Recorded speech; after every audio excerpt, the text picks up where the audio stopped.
because I genuinely believed this is it. This is the truth. I hate religion. I thought that Christianity was something that was made to control people and lead them away from raising their consciousness levels. So that was my belief system at the time. And obviously in and around that time was the first time my group did Britain's Got Talent. We did quite well. We got to the final and I started a new group. And what it was my group was called Nemesis. And we got to the final BGT back in 2008. We made a group called K&E. So the guy's name was Kyle. We were called Nemesis. So it was basically Kyle Nemesis Entertainment. And it was a mixture of like live vocals and dancing. I remember I got into bed and I lay down. And immediately I felt my soul get ripped out of my body and I fell. And I fell very, very, very quick. And I remember looking at that and thinking, this place doesn't look good. I can tell that it was demonic. Wherever that was, it was very, very demonic. And then it went pitch black. And when I tell you this darkness is, you can't even see your hand here. So basically the winning of the show, the money, the house, everything. What do I need to do for this? And out of the darkness, even though it's pitch black, I could see very clearly this scroll appeared. And it was a white scroll with gold trim around the edge. And it was a contract that I had to sign in blood. I was now seeing it for myself. And I knew immediately what that meant and what it was. And immediately I felt myself fly back into my body. And then I opened my eyes, looked to my left, and there's this demonic entity. It looked about 4 feet tall, jet black, standing next to my bed, looking at me. When you're around these things, you get this immense feeling of fear that you can't even move, like you can't do anything. You're just stuck, almost like you're paralyzed. I'm not okay. I'm really not. Like, what did I just see?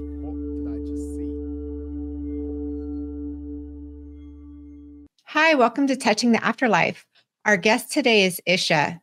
Isha has been holding back from sharing his powerful testimony, and the Lord is now releasing it. And he was an atheist, as well as involved in various occult practices, even a finalist on Britain's Got Talent. And he's here today to share with us his powerful testimony. So welcome with me today, Isha. Hi, Isha. Thank you for having me. Isha, thank you so much for being with us today. I know you have an incredible story, a powerful story you're going to share with us. So where did this all begin?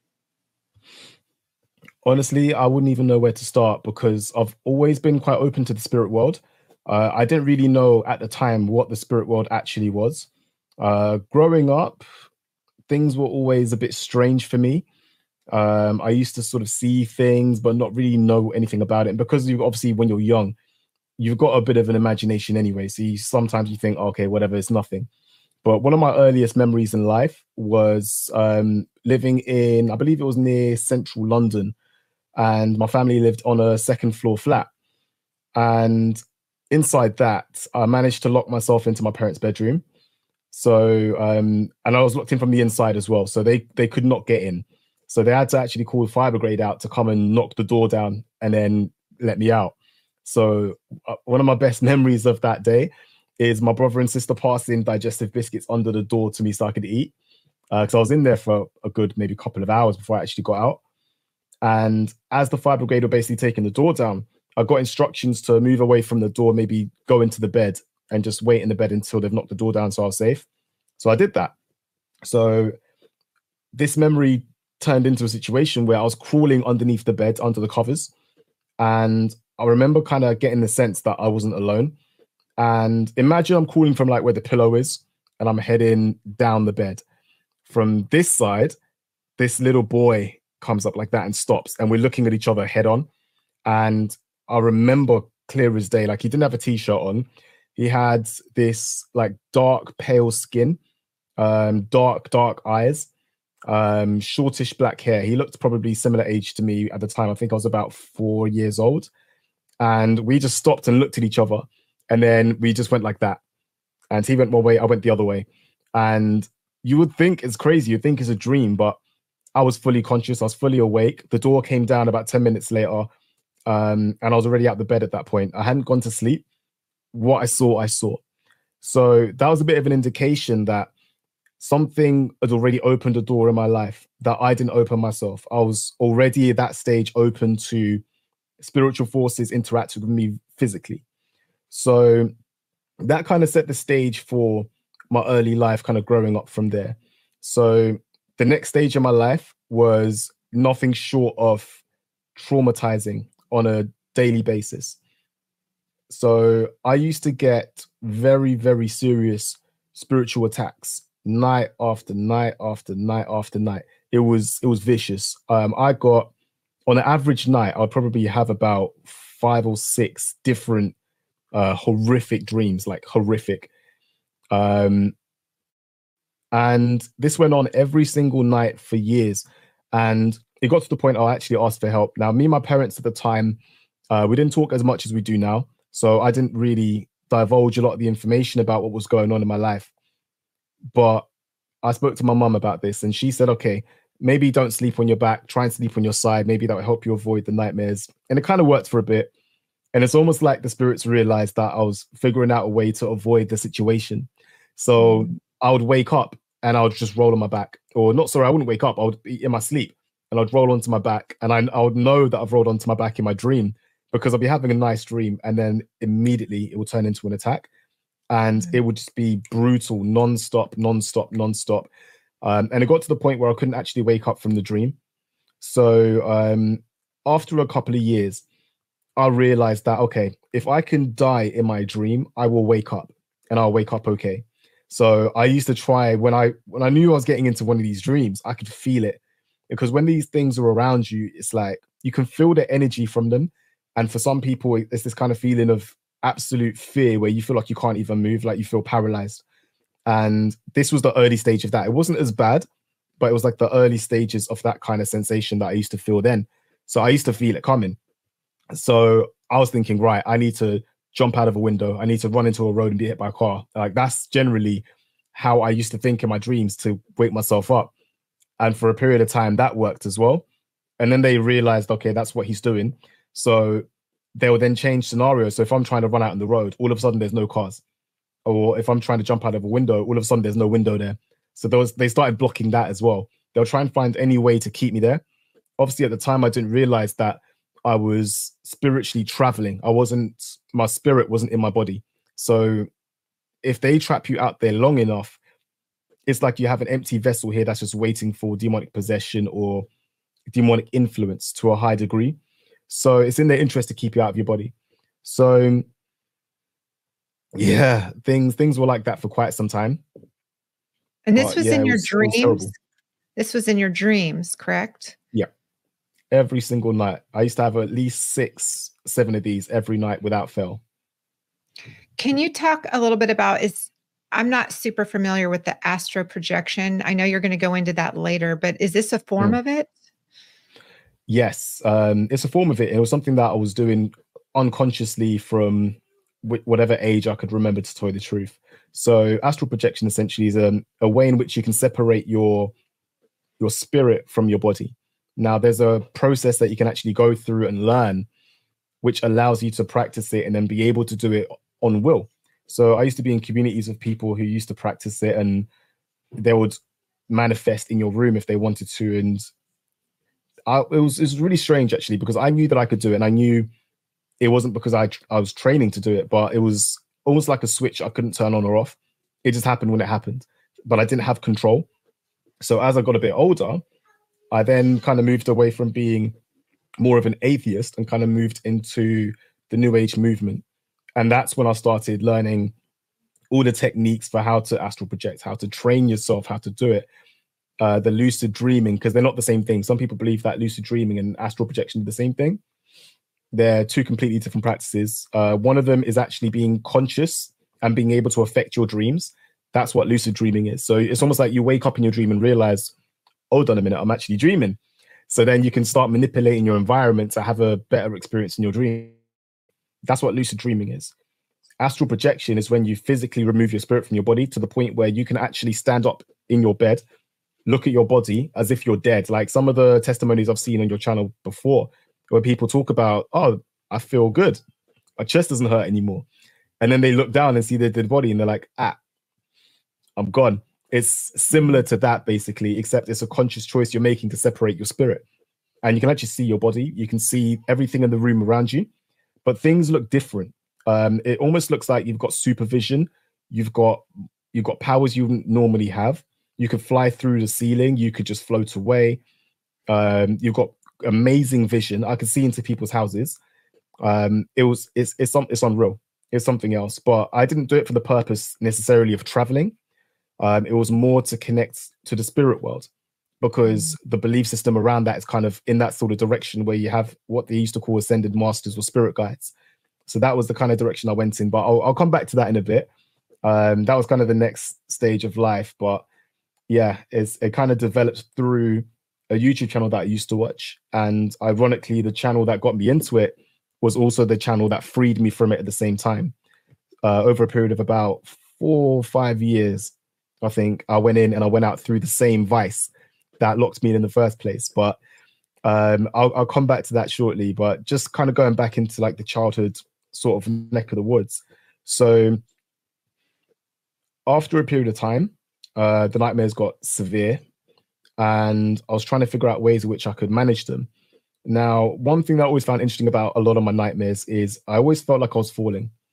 I always felt like if I was going into a nightmare, I'll be falling. There was one dream I used to have quite a lot as well, where I would be on my mattress as a child, and I'll be in a house that's unfamiliar to me.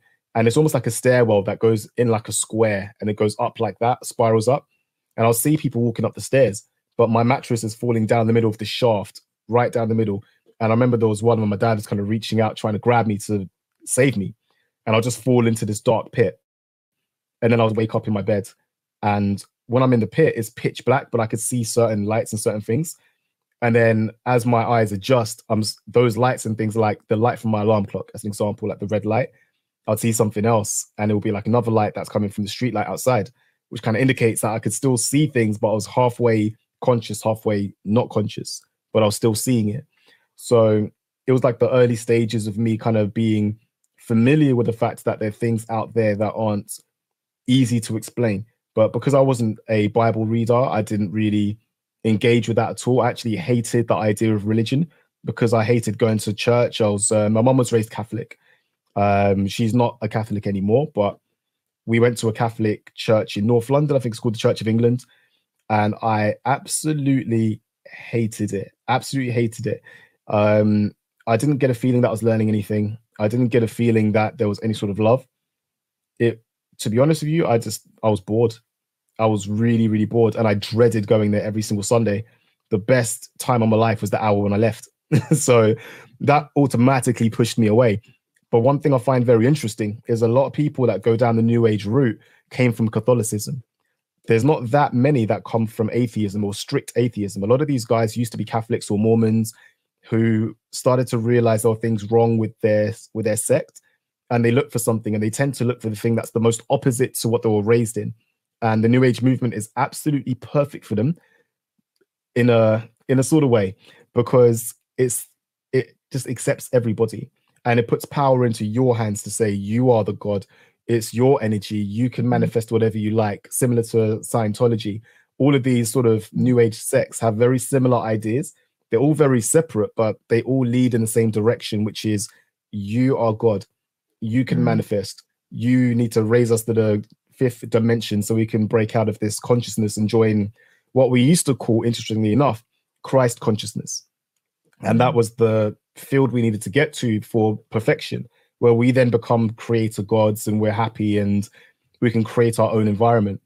And that's the kind of direction the New Age movement was going in. And you could do that by connecting to your higher self, or as we used to call it, the divine feminine, which is another very interesting thing, because when you look at how they are changing the world around at the moment, where they're trying to make women men and men women, one agenda they're attacking is the masculine male. It's quite obvious to anybody who looks at what's going on TV to see that they're attacking masculinity. They see it as, like they say, toxic masculinity. They don't like it, and they raise the idea of women becoming men in that aspect. And it's just another attack on God's order. It's just about removing the ideology of what a man was meant to be, what a woman was meant to be, and the unit they become when they come together. And it's an attack on that.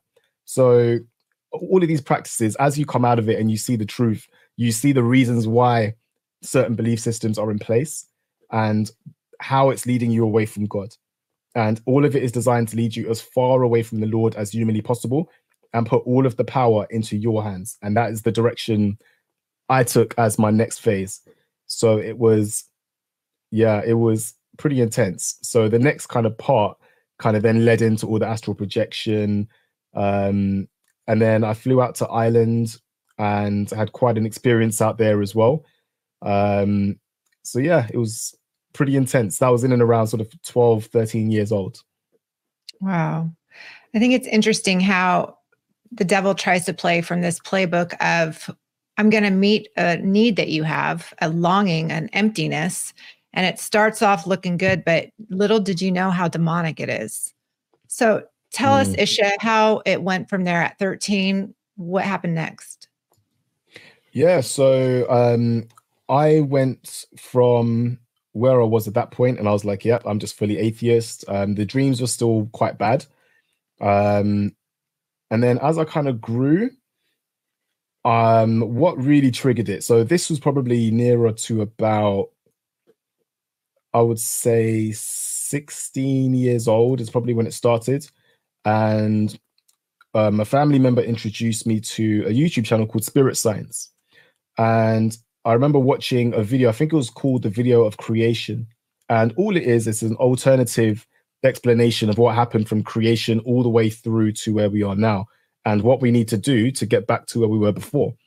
Now, at the time, obviously, I wasn't a Bible reader. I didn't know any of the stories of the Bible.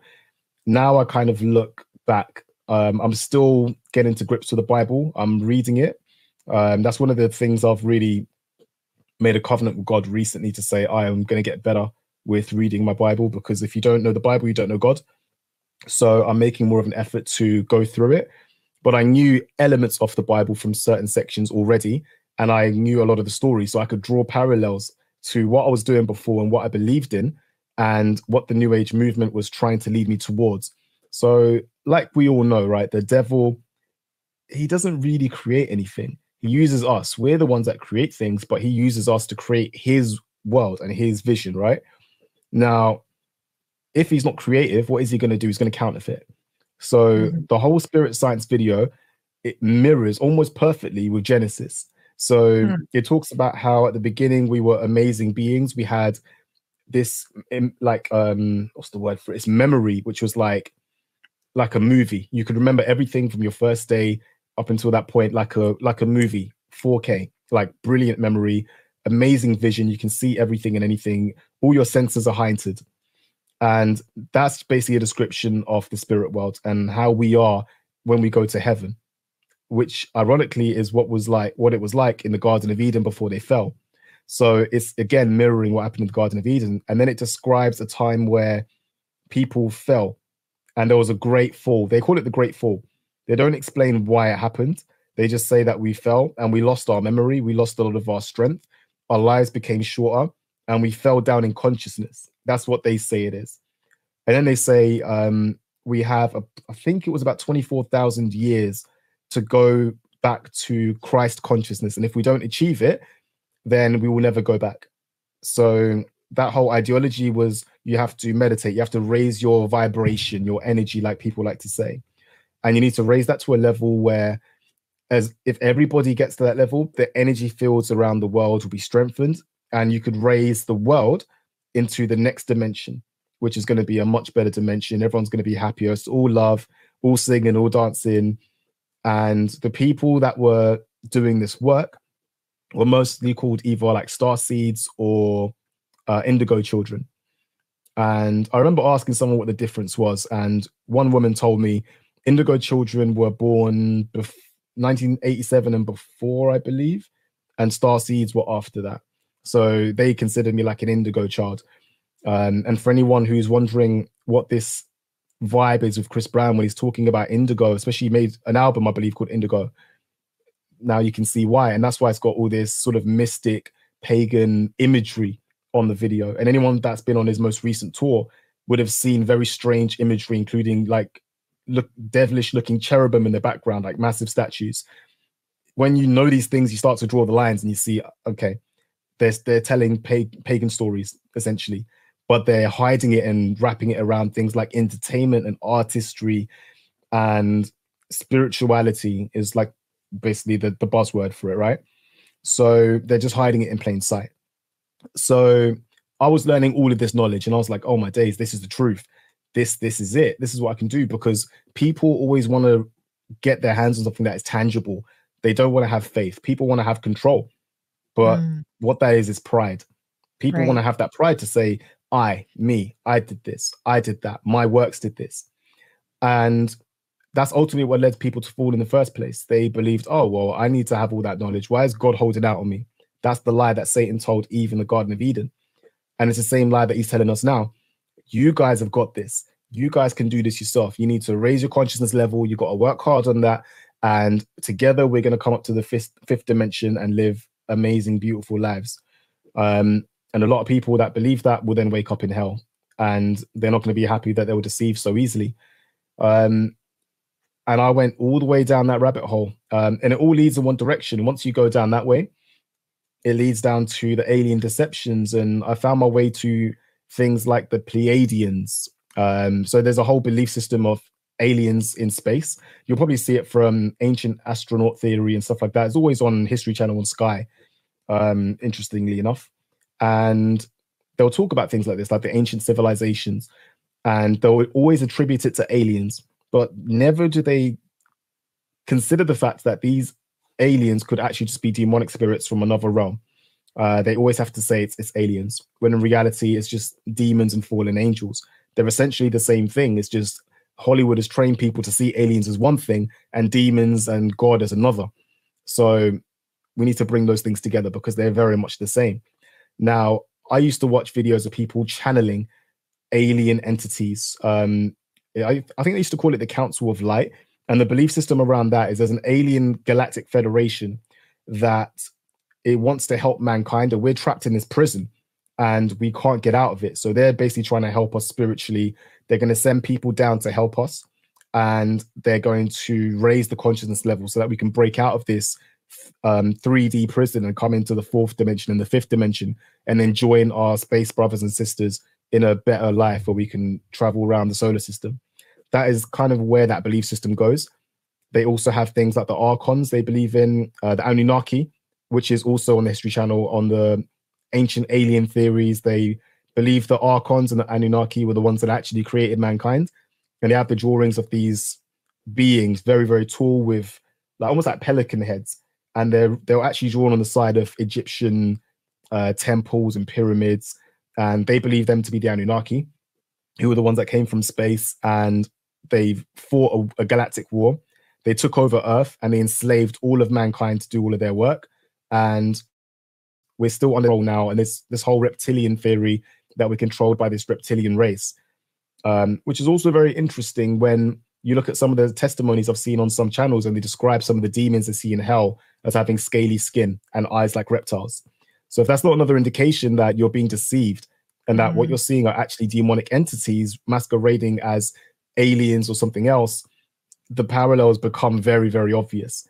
And it was quite fortunate for me because I've always had the mentality that, okay, look, I'm quite strong in my belief. However, I will always entertain the idea that I could be wrong, because I always want to ensure that I'm on the right path, no matter what it is. I don't want to be fooled or misled, even though for a very long time I was, because I genuinely believed this is it. This is the truth.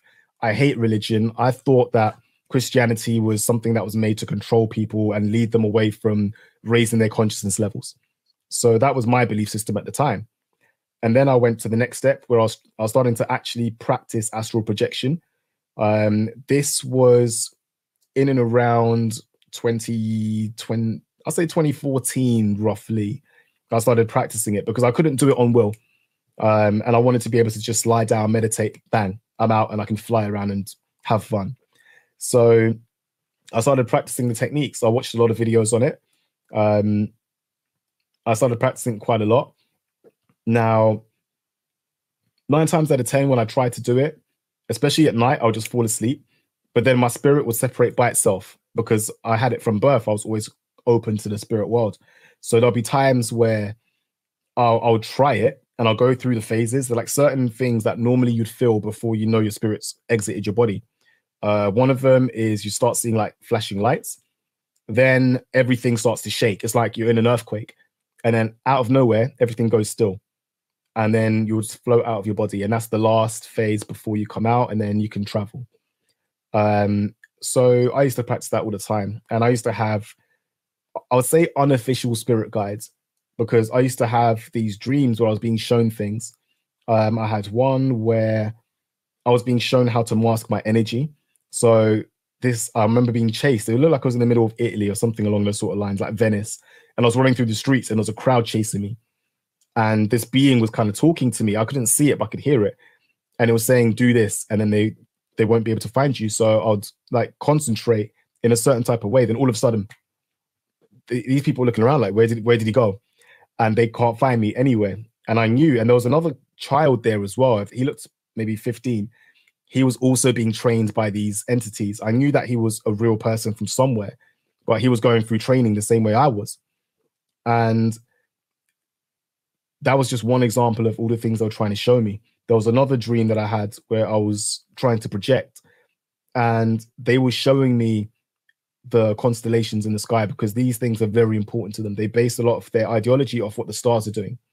So I remember I was flying through space. Now, I believe this potentially to be either in the second heaven or leading towards the second heaven. And I was flying through space and I was seeing planets just flying by. Like I was going at a ridiculous speed. And then I stopped at this one planet, and it was, I wouldn't say it was a big planet. It was relatively small. At least from the vantage point that I had, I was kind of floating above it. And I remember looking at it, and it was a black planet with a massive black skull on the top of the planet. And there was lightning flashing all around it. I remember the voice, because they don't talk to you like we talk to each other. It's telepathic. So I could hear what he was saying and he could hear what I was thinking. And I remember him saying to me, this is where we're from. And I remember looking at that and thinking, this place doesn't look good. But I'm still not putting everything together at this point, because I'm still not going down the route of I might be wrong.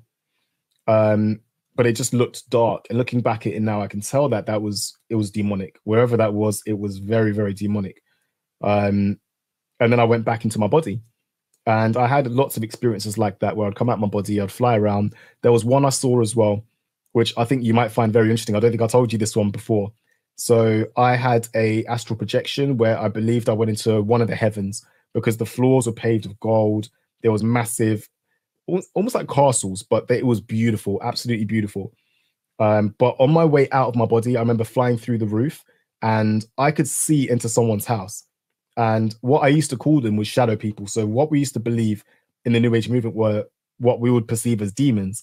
We used to call them shadow people, and they were to be kind of avoided. I remember looking into someone's ceiling and seeing into their bedroom, and there was somebody lying on their bed, and one of these shadow people was standing next to their bed, looking at them, this tall, dark, demonic looking spirit. And it almost looked like it was sucking energy out of them. I could see almost like this rainbow of light coming out of this person's face, going into the demon's mouth, almost like it was absorbing their energy.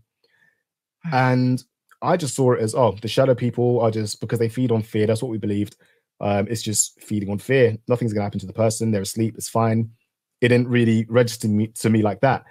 But what I find interesting is I watched another testimony of someone who went to hell. And it's not the only person I've seen who's talked about this, where they said they saw these demonic entities attacking people. And the ones that they really enjoyed attacking the most were people who used to be in the presence of God, ex-Christians who have fallen, people who were lukewarm Christians who might have a little bit of God within them, but not enough. Because these people had a light inside them, because God is light. Without God, there is no light, which is why hell is nothing but darkness. It's God's light that lights up everything. And when you're in the presence of God, you have that light. And when you then leave the presence, there's still some of that light inside you. And these demonic entities feed on that and they extract it out of you. And it just mirrored, and something in my spirit triggered and said, that's probably what I was seeing. There's probably one of these demons in someone's house absorbing that light from someone who's either a fallen away Christian or someone who's kind of lukewarm and not done enough to be in the presence of the Lord, but at some point has been, and it's just sucking it in. And immediately I was like, I know what I saw. I know what I saw. And it was terrible. It was terrible. And not too long after that is the first time I really asked the question, what am I doing here? And at this stage, I was kind of open to a lot of different things, but I was still kind of adamant. I'm on the right path. What I'm doing is correct. I'm good. I was involving other people. I was telling people about what I was doing. I had my spirit guides that were helping me with the knowledge, like I told you earlier. But something just felt wrong. Now, this is where God is truly amazing, because the person I am right now is completely different to the person I was back then. And God did absolute wonders bringing me out of where I was, because I didn't ask for his help. Like, I didn't call for him. I didn't say, save me. I didn't even know I needed to be saved. And even still, he saw something that told him, I need to do something to help him. And that type of grace, you can't even begin to process. Like, he will save people that don't even deserve to be saved. And I don't feel I deserved it at that stage. I don't feel I did anything even remotely close to deserving his mercy, because that's ultimately what he gave me. So God always works in mysterious ways, like they say, right? And he'll give you signs. He doesn't always answer your question directly. Sometimes he'll just throw you something that tells you, okay, I hear the message, I'm going to do it. And I get that a lot. That's more what I get. If I pray on something and I ask him something, I will get loads of different things thrown at me that gives me the answer I was looking for, and very quickly. And there was one day, so Spirit Science was the channel that got me into all of this belief system in the first place. So one day, I'm on YouTube looking for a Spirit Science video, and up pops one of the two main guys that made the channel. And he has got a testimony on there saying he's now left the channel. And I was like, okay, maybe he had a dispute with the other guy or something, right? And I watched the video, and it was basically him talking about how he had a run-in with Christ. He was really depressed. He wasn't happy. He didn't enjoy life. And Christ appeared to him and saved him. He then had a deliverance where he had to have the demonic entities taken out of him at church. He went into a church and he was convulsing. He had a terrible time. He was being attacked severely. And eventually he was delivered. And he left the New Age movement. And then I thought, this is one of the main creators. And obviously this is the first time I'm hearing of an encounter with Jesus, because that's not a name I heard much. So then I thought, this is strange, because he described in his testimony that he questioned the beings, because he had ascended masters and spirit guides and things like that. And he mentioned in his thing that he started questioning them to say, who are you? And do you know Jesus? What is your relationship to Jesus? He started asking those questions, and they started to manifest as the dark demonic entities they actually are, because like we said, they masquerade as angels of light. So they can turn into whatever they believe you'll receive the best. They're not going to show up as something that you're going to run away from, because you're not going to listen. They're always going to turn up as a family member or a friend, an animal, something cute, something they know you need, and they'll give that to you. And you've got to bear in mind that these demonic entities have assignments from your birth. They are with you your entire life, same as your guardian angels. The demons are there as well in hordes. You have multiple demons on you every day for your whole life. They know everything about you, and they will give you information, which is why some of these people that do channelings, they sometimes will get credible information about someone, because they're not talking to a dead family member. They're talking to the demonic entity that's been following that person their entire life. These demons know you better than you know yourself, which is how they can deceive you and send you these thoughts into your mind that makes you sin. And then you think, how did I do that? Why did I do that? But they know the triggers. They know what to give you to lead you to sin. And they will do everything they can subtly just to move you over, move you further away from the Lord. And that's their goal. That's all they do. And I watched that and I thought, okay, this is weird, because I've got spirit guides. And like I said, I like to question everything. So I thought, okay, I need to do the same thing. I need to really consider this. And then I don't know if you would know the name of the woman. One of the most famous, I think it's called tarot card readers. She had a whole range around the world. The most famous in the world for it. She did palm readings, seances.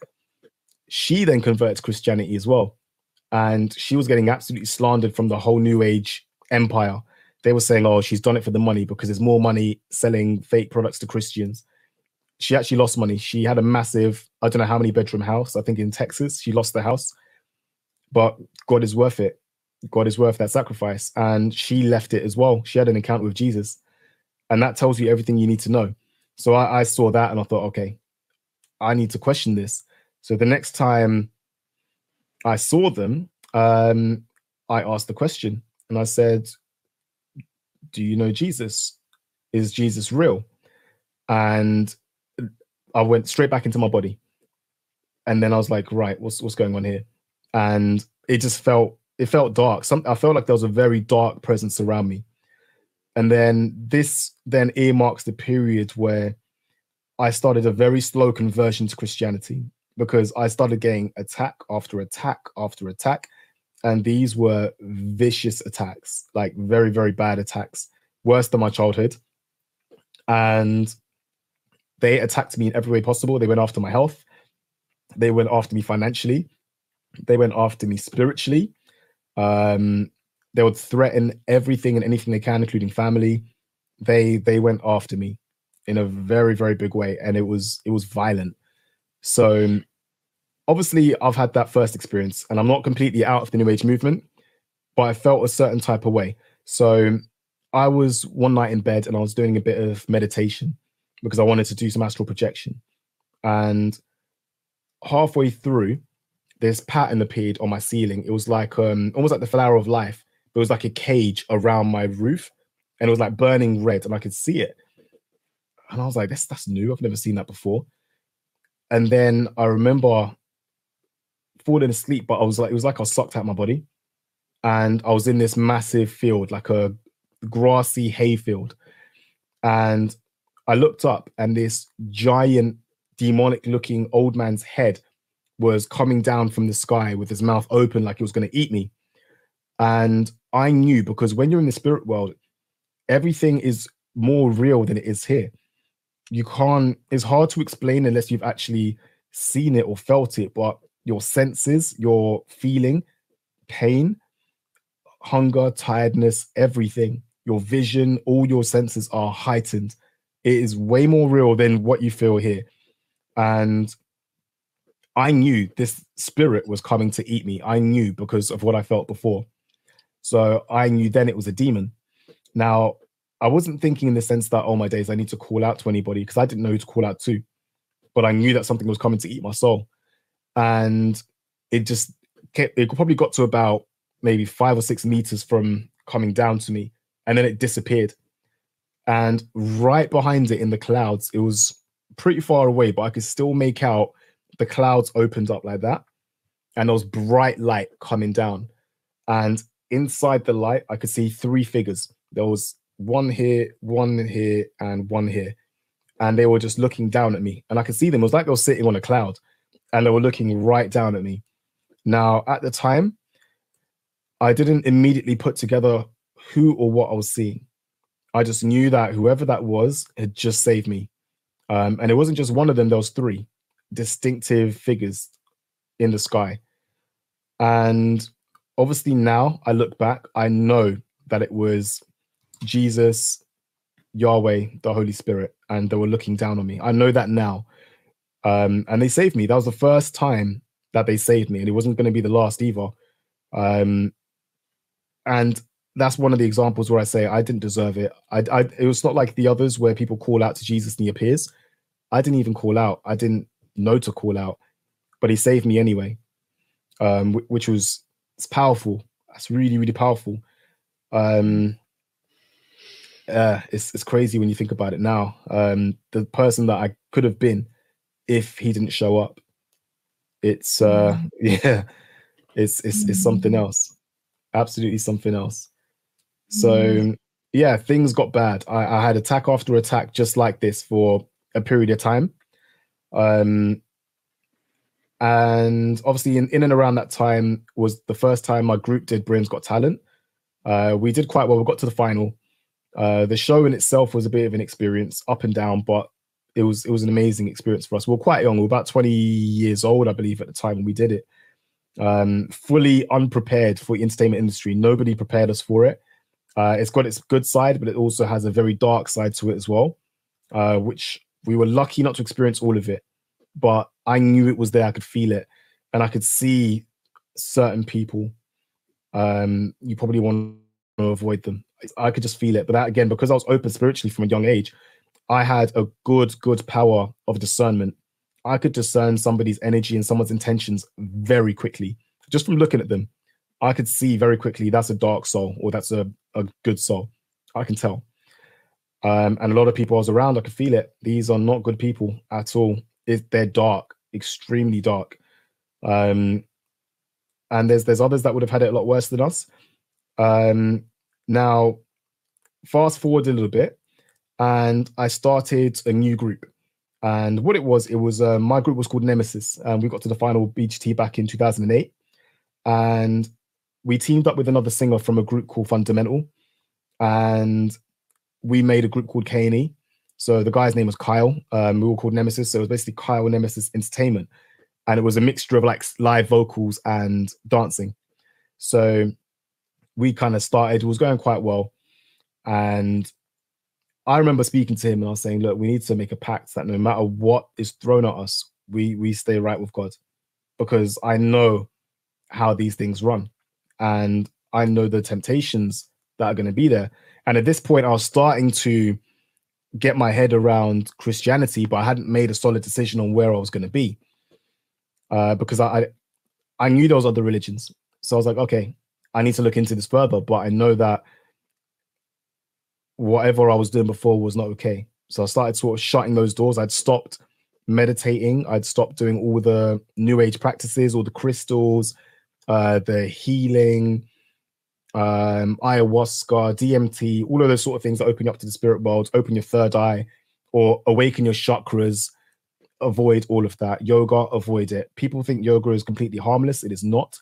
Yoga is an ancient practice, and the positions you put yourself in are positions to worship different types of pagan deities, and it's invoking that spirit into your body. So you don't want to do it. You really do not want to do it. It's packaged as some beautiful thing that's going to help you be calm. You're invoking spirits and you don't even know it. So rather than kind of assume that what you're doing is innocent and it's not going to hurt anyone, you might want to research it, look at the roots of things like yoga, see who created it, what they were into. It will give you a bit of an idea of what it is you're following. Same with the New Age movement. I would advise anybody that's still doing it now, who's involved in crystals, who's involved in the ayahuasca, the DMT, spirit guides, all of that sort of stuff. If you have spirits that you're talking to, question that spirit, because if you're even remotely smart, you're going to want to know who you're dealing with. And if there's a potential that you could be deceived, you're going to want to know the truth. I wanted to know the truth, and I found it the hard way, the very hardest way. So if you're down that road right now and you're feeling unsure about the decisions you made, or you'd like to see if there is a truth that is bigger than the truth that you were led to believe, question the spirits. Like the Bible says, question the spirits. The ones that do not come with Christ doctrine are not correct spirits. And you will get your answer. You will get the truth, because they will not lie to you. Not when it comes to that. They will tell you the truth and they'll manifest as they are. So if you are going down that path, please do that. Close the doors immediately. If you can find a church, find a church. And most importantly, open a Bible and just read. Even if you're skeptical, what's the harm in reading? If you still disagree after you finish the book, it's fine. It's like someone saying to you, watch this film, it's amazing. And you say, nah, even though you've not watched the film, how can you say it's rubbish? You can't say it's a bad film. You're prejudging. But people do that with the Bible all the time. You prejudge the book before you've actually read the book based on weird interpretations or on like incorrect historical facts about how the Bible was used to control people and to manipulate people. That could be true, but you could use anything for positive or negative. If somebody uses the Bible in the wrong way, that doesn't mean the Bible's wrong. It means the person is wrong.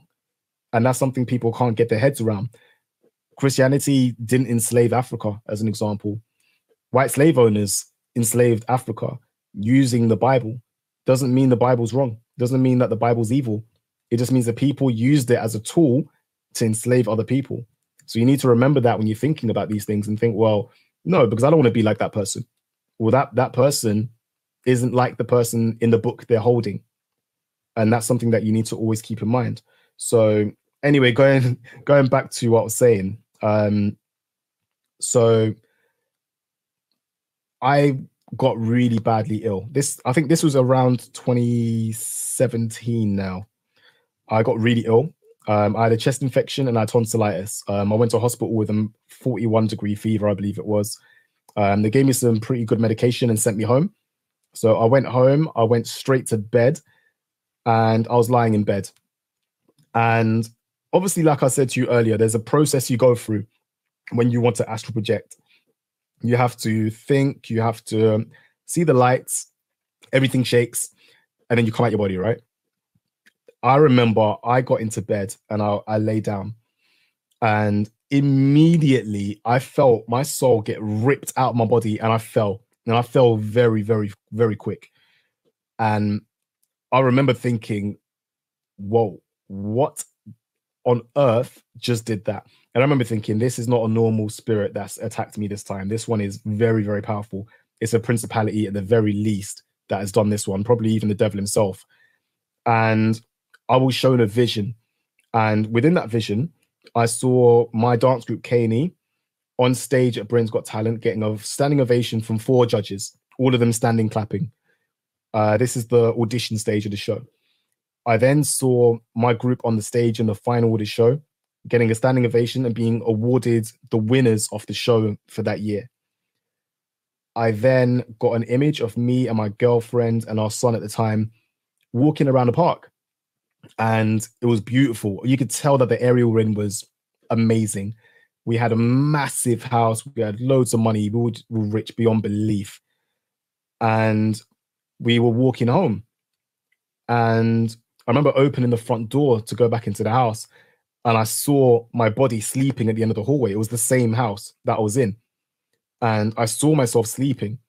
And then it went pitch black. And when I tell you this darkness is, you can't even see your hand here. It is darkness. I don't know if that's the second heaven where Lucifer is, or whether that was hell itself, but it was complete and utter darkness. And a voice from within me, I don't know if it was my spirit talking, was saying, what do I need to do for all of this? So basically the winning of the show, the money, the house, everything. What do I need to do for this?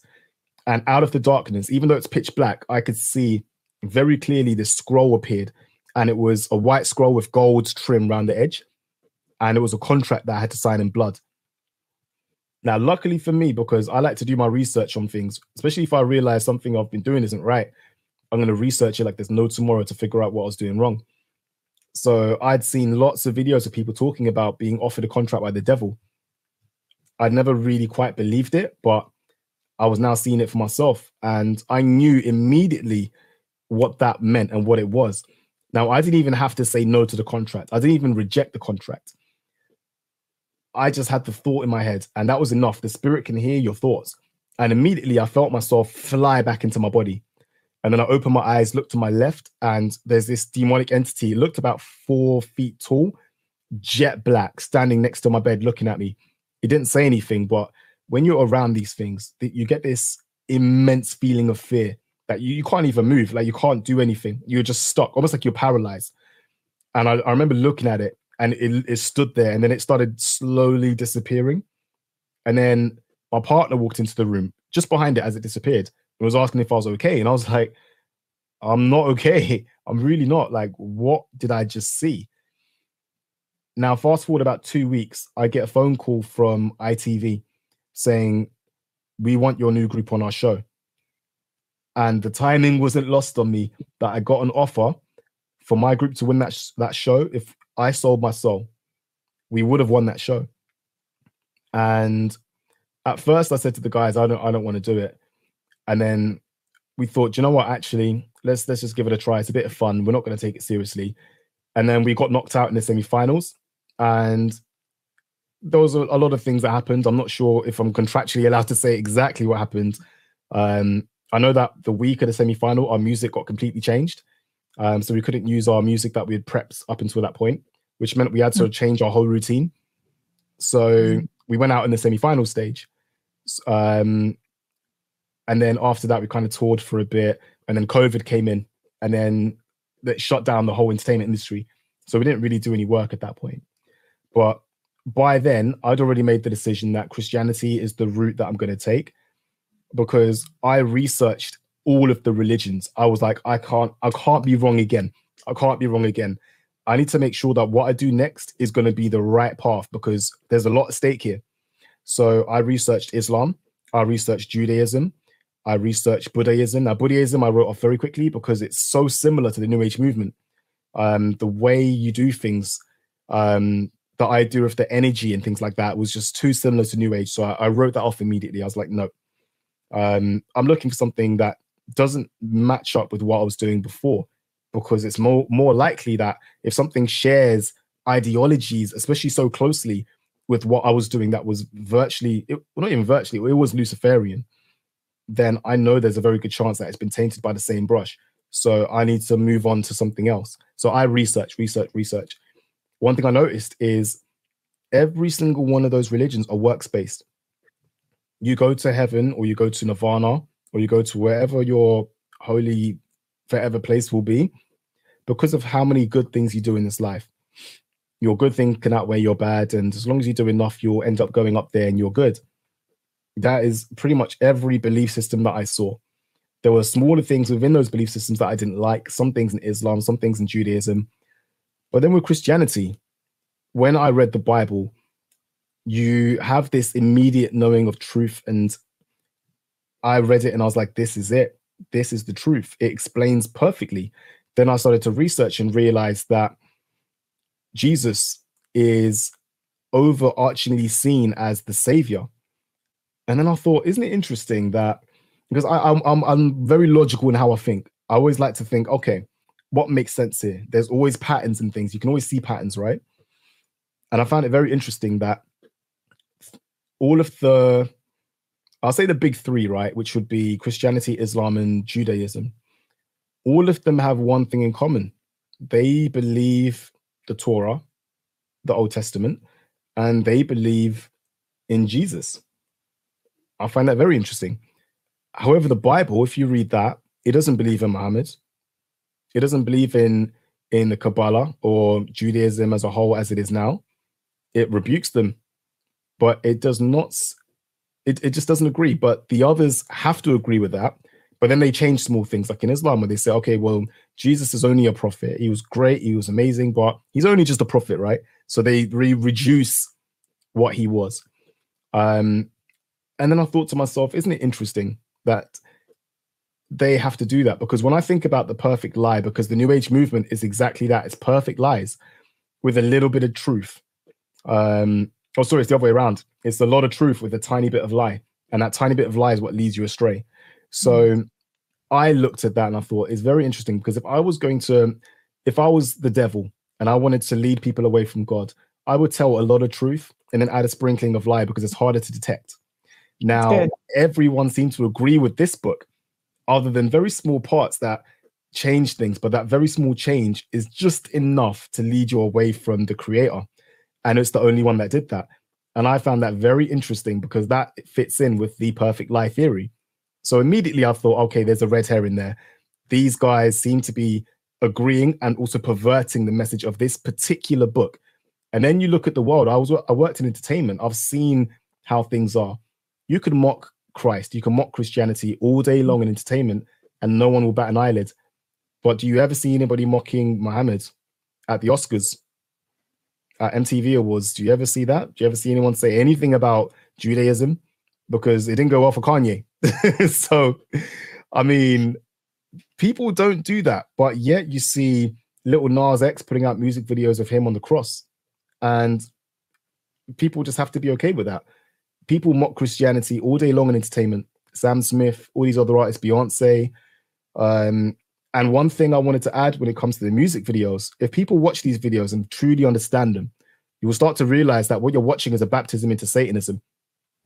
In Christianity, for anyone watching who doesn't already know, baptism is almost like a visual representation of your rebirth into the faith. So you're cleaning away all of your old sin yourself and you're coming out reborn, which is essentially what baptism does for you. Now, imagine the same process in reverse, and you're going into the world of Satan, because as we know, Satan doesn't create, he counterfeits. So he takes the idea of baptism and changes it into baptism into his kingdom, which is the kingdom of this world. Satan owns this world. He runs this world. Anything you're going to get from this world to a high level, you're going to get from him, unless God blesses you enough to allow you to have those things. Otherwise, it's coming from him. So it's very interesting when you watch some of these videos, you see the concept of baptism in the videos in reverse. If you look at The Weeknd, I don't remember the video trail that he did. There was a video of him on stage singing a song. I don't know if it was I Place If I'm With You. I don't know if it was that video. And he's on stage and he's singing. And if you look at the crowd, nobody cares. And then this demonic looking devil figure is in the crowd. And then he turns him on fire. And then he starts dancing and he starts singing. And all of a sudden, the whole crowd's like, oh my God, you're amazing. That is almost like a baptism into Satanism. And he sees the same figure over and over through the same video and other videos as well. And it's like he was baptized into Satanism and into his new cult. And it shows the process of, oh, just sell your soul and you'll be famous tomorrow. Sell your soul and you're going to become the biggest recording artist within a week. That's what these people do. And they show it in the videos. They like to show you things in plain sight because it trains your mind to accept that reality without realizing it. Beyonce did the same thing when she signed with Jay-Z. She did a video where she went into some water. She was normal Beyonce. She fell in some water and then she came out different. And she came out wearing a different outfit with a baseball bat and she was destroying cars, breaking windows. And that was the birth of Sasha Fierce. And that's her baptism into the new person that she's going to be, the demonic person. And she went from gospel singer to what she does now. And it's a prominent thing through music, especially in hip hop and R&B. And who knows how many more it's happened to that we don't even know about or that don't talk about it. Many. And I know you basically were given that vision that could have been you. That could have been your, if you chose to accept it. So tell us then, Isha, what was that final point where there was no looking back with Jesus? Yeah, so I had another vision, which was a real powerful one. This is when I was saved the second time. And this time it was just Jesus that came. So I was still kind of closing doors, coming away from it. I had made my decision now that Christianity is the root. This is the truth. I've done my research. This is the truth. I know it is. And I start to see the logical fallacies of the other sects. And I say, right, I can now see I can't fault this. There's always a very clear and definitive answer for all of these problems that are raised about the Bible. And I could see them. So I basically made that decision. Now, I was still getting attacks at night from the demonic entities. They were still after me. I hadn't done enough to close the doors. I hadn't done enough to become God's possession in a way, because I was still learning. I wasn't really reading the Bible. I was very early in my process. Now, one night I had a visitation and it was like a horror film. I remember I was lying in bed and I opened my eyes and I had a really strong sleep paralysis. And I could hear like a radio, like, you know, like when you have a radio, like an old radio, like an AM wave radio, and you're turning the dial trying to catch a signal, but all you hear is static. I could hear that coming from a radio in the room. And then as the static was going, I heard this creepy old voice say, I can feel his presence coming. And I knew immediately it was the devil. I knew immediately. One thing about being in the spirit world is for some weird reason, you just download this information, you know straight away.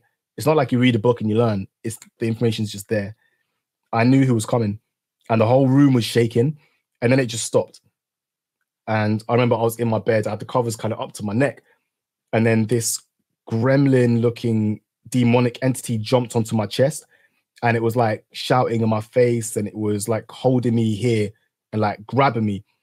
And like I said, when these things were around you, you get this paralyzing sense of fear. I couldn't move. I couldn't even move.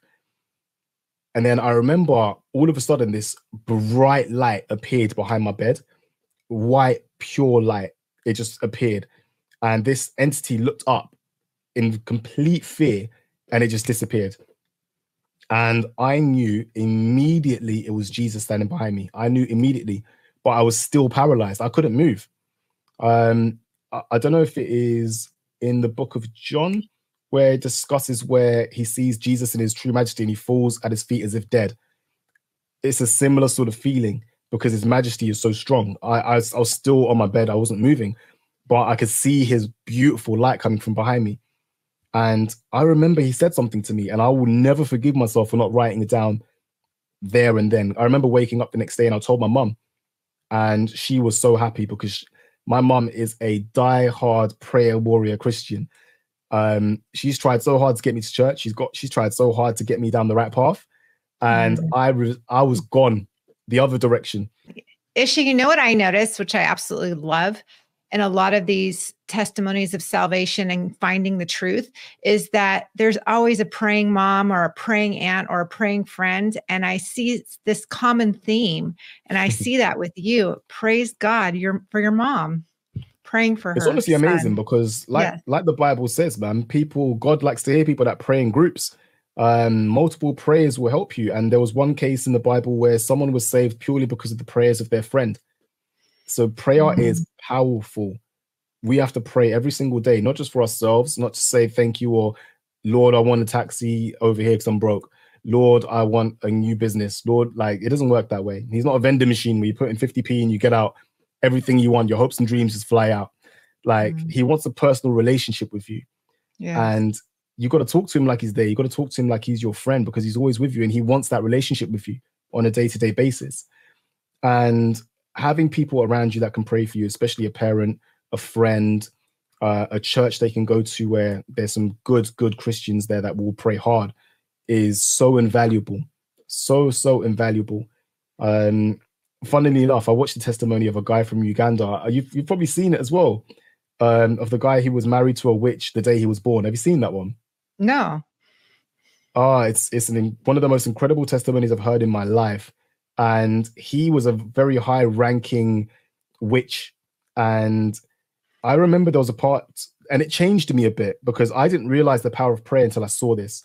He talked about how there was a group, there was one pastor, and I think 19 women that he was praying with. And they made a covenant with God. They will pray for 6 hours every single day for 90 days. And he was sent on an assignment to make sure that whatever happens, they do not get to the end of those 90 days. Because if they do, they would have to cease all operations in the area for 75 years. That's how powerful the prayer would have been.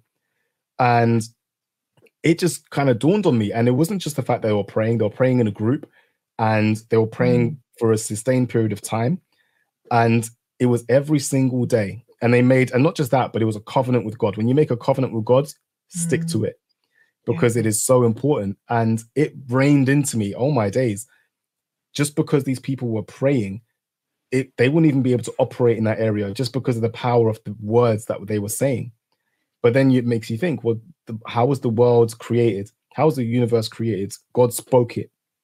He didn't just kind of wave a Harry Potter wand or something like that. He spoke it. So there's power in the words, right? So when you start to realize that and you think, my days, my connection to my Lord through prayer is far more powerful than anything I could possibly ever imagine. It makes you want to pray. It makes you want to pray for others. I just read something earlier today about how sometimes when you're in a waiting season or maybe there's not a lot going on and you're like, why isn't God doing this or that in my life? I think oftentimes there's these opportunities to pray more because Satan does want to keep us busy and distracted, 100%. He wants to keep you away from your destiny. He will provide you with any tools you need to fail because Satan's got books on your entire life. He's been with you. Him and his demonic entities have been with you your whole life. So they know you better than you know yourself. They know your triggers. They know your depressions. They know things that will hurt you, things that will tempt you. They will send you anything to stop you from doing what you need to do. So you've always got to remember what's important. and that's your relationship with Christ, because it's personal. Yeah, and that kind of goes back to earlier what you were saying, with the Christians that have the light, but the devil wants to bring that out, and the demons want to suck it out of you. And the importance, and that's why Jesus warns us, do not be lukewarm. And there's the spiritual ramifications of that. Yeah, 100%. Because if you're not right with God, and if you're not doing the right things, then you will be deceived, because the Bible says, my people perish for lack of knowledge. Knowledge is what's going to help keep you away, which is why your foundation for your Christian house is the Bible. You build your foundation based on your information of the Bible, and then you can start building the walls, the door. You build your house, and no demonic entity can go into that, because you have a solid foundation. You've got all the tools you need for spiritual warfare, because a lot of places don't teach spiritual warfare. They don't teach you that these demonic entities are with you. They are using every weakness you have under the sun against you every day. They are putting thoughts into your head. In the New Age movement, we used to call it thought forms. So if these thoughts come into your head, it's a thought form that's come from somewhere else, and it may not necessarily be yours. It's the same concept, but in reality, I now know it to be demons that are putting thoughts into your head and trying to change your energy and trying to make you feel a certain type of way. And one thing I find interesting, there's always a battle going on in your head between what the demons want you to think and what the Holy Spirit is trying to convict you to think. And sometimes you might be at home and you have an argument with your other half, and it'd be something really stupid, really small. And then you feel a bit like, oh my days, like what is going on here? And then you get this feeling inside. It's like, well, actually, that person's had a hard day. They're struggling. That's not gone well. Maybe it's that. There's that to consider as well. And it makes you think, right? Because one of the biggest things that can lead people to hell is unforgiveness. And people don't realize just how powerful forgiveness is in leading a Christian life. If you hold on to grudges, if you hold on to pain, it can lead you away from God. And the more I kind of went down the road of understanding that, the more it made perfect sense. Because look at my life, look at the life of many people on the world who are now in heaven, who have done unspeakable things.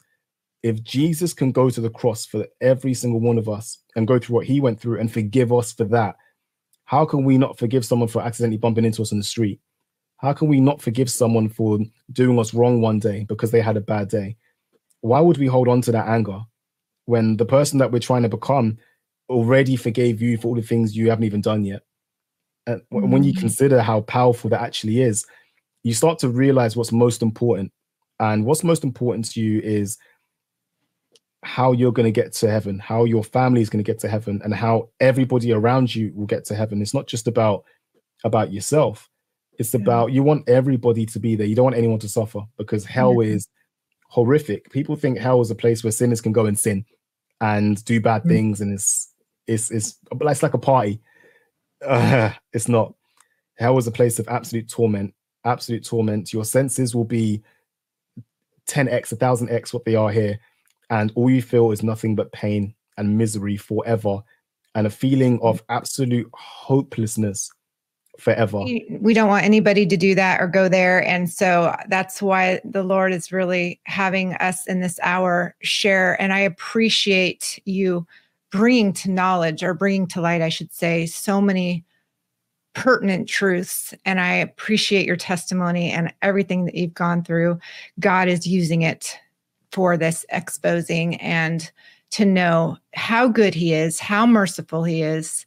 And you are a true testament of that. And is there anything else that you want to share, or what's going on with you now? Yeah, there was one other thing I wanted to add. Two very short things I wanted to add. One of them is some Christians will come across arguments against the faith based on the idea that there was multiple different deities in the past that had the resurrection in the 12 disciple theory. Like I think they said either Thoth or Seth had the same thing and he was resurrected. There was a Greek one as well. I don't know if it was Athena they used as an example. They say that in several civilizations before Christ even existed, somebody died, had 12 disciples, and was resurrected. And it's a pagan concept that was created to discredit Christianity. When you look into that, it's actually come from a film called The Zeitgeist, which is on YouTube. A lot of people have seen it, and it's led a lot of people astray because it looks credible. But if you look into the research material that they publish themselves, the vast majority, I'd say 90% of it, wasn't even researched. There's no actual sources for a lot of the information they give. They present it as fact when it's not. And if you actually search Zeitgeist Debunked, you'll see a video where they explain all of their sources, how poor the information actually is, and how poorly sourced the information is. So if you come across that argument, please note it's called the Zeitgeist, and there's a video called Zeitgeist Debunks that you can find, which shows you all of the useful information, showing how ridiculous an idea it is that this has happened before. It's not. The divinity of Christ is real. He is the truth, the way, and the life, and he's the only way. And I would strongly urge anybody who's watching this, even if you're on the fence right now, look into it at the very least. Give it an opportunity. I'm not saying you have to go to church and put your hands in the sky and sing every hymn. You don't have to be that person, not right now. Just give it an opportunity. Just look into it, because believe me, I was the complete opposite. I am a testimony to a lot of people that know me who are probably going to watch this, that I was not that person. Not even a little bit. So that if God can do that for me, best believe he can do it for you. And never think that the sin that you do is too bad for him to forgive. There is very little that you can do that God will not forgive you for. All you have to do is accept him. Say, Lord, please come into my life. Please restore me. Please forgive me for my sin. And please shower me the Holy Spirit.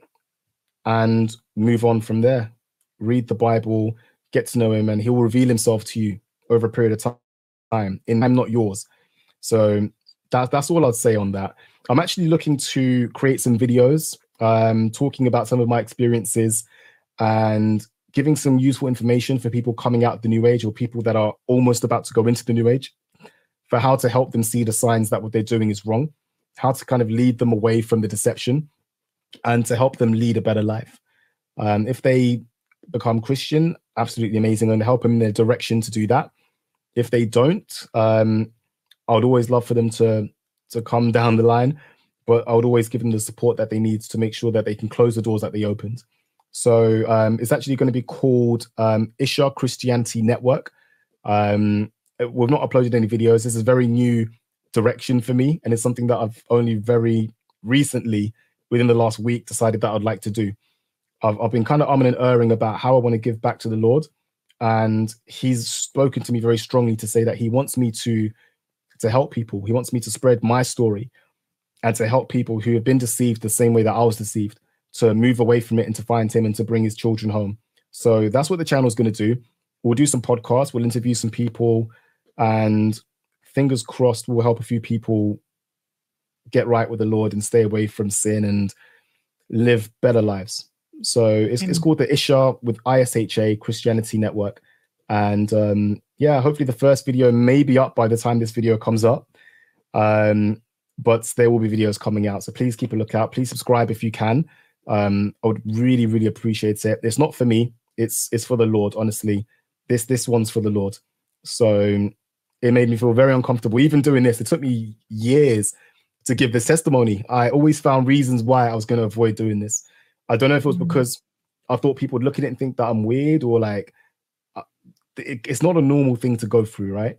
A lot of people feel like they're going to be judged when they talk about things like this that happen to them. But really, how I look and how I sound, I couldn't care less, because if this testimony saves just one person, then it's completely worth it.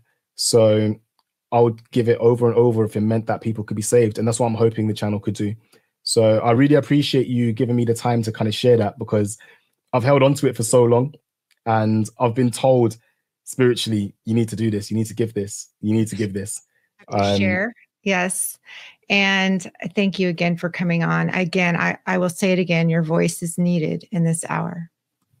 Thank you. And Isha, I just want to close and reiterate what you had said, which is John 14:6. Jesus says, I am the way and the truth and the life. No one comes to the Father except through me. And your experience today truly testified that. What would you like to say as we close? Yeah, I mean, I'd like to say a short prayer for people, and just hope that the Holy Spirit will touch them in their lives. Yeah. So, yeah, I'd like to do a quick prayer. I would love that. Go ahead and lead us. Jesus, please come down and give your guidance to everybody in the world today who are watching this video and need your love and support. especially those who are involved in the New Age movement as I was, Lord. Please show them the truth. Absolute majesty. Please help them to see the truth, that you are the way, the life, and nobody will get to the Father but through you. Please, Lord, I pray that you help all these people get away from the darkness, the spirits that control them, the demonic entities that are trying to lead them to hell, Lord. Please wash them away. Please send them to hell and allow all people to come back to you. In Jesus' name, amen. Amen.